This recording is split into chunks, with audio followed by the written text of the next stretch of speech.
26 जुलाई 1999। समय रात के लगभग 2:30। स्थान कारगिल, जम्मू कश्मीर की बर्फीली ऊंचाइयां।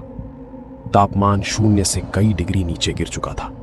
हवा इतनी तेज थी कि हर सांस लेना किसी सजा से कम नहीं लग रहा था।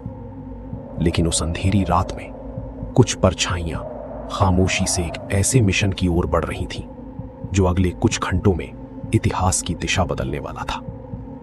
और सबसे खतरनाक बात यह थी, इस मिशन की असली कहानी आज भी पूरी तरह सामने नहीं आई है। ऊपर पहाड़ की चोटी पर दुश्मन की मजबूत पकड़ थी और नीचे भारतीय सैनिकों के पास सिर्फ एक ही रास्ता था, सीधा, खड़ा और लगभग नामुमकिन चढ़ाई। हर कदम पर फिसलने का खतरा, हर आवाज पर गोलियों की बौछार का डर। उस टुकड़ी की अगुवाई कर रहे थे विक्रम बत्रा, जिनके चेहरे पर थकान जरूर थी, लेकिन इरादा बिल्कुल साफ था, या तो जीत या फिर वापसी नहीं। भारतीय सेना ने सीधी भिड़ंत के बजाय एक ऐसे रास्ते को चुना जो नक्शों में तो था, लेकिन जमीन पर लगभग असंभव माना जाता था। रात गहराती जा रही थी और जैसे जैसे टीम ऊपर बढ़ रही थी, ऑक्सीजन की कमी शरीर को कमजोर कर रही थी। उंगलियां सुन्न पड़ रही थीं, हथियार पकड़ना भी मुश्किल होता जा रहा था।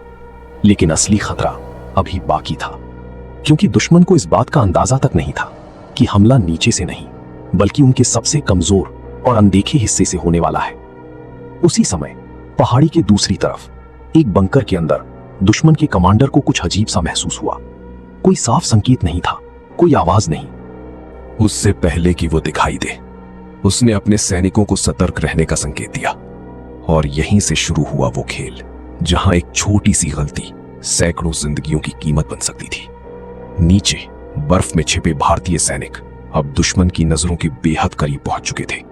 दूरी इतनी कम थी कि अगर कोई एक पत्थर भी खिसकता तो पूरा मिशन उसी पल खत्म हो सकता था। और तभी एक सैनिक का पैर हल्का सा फिसला।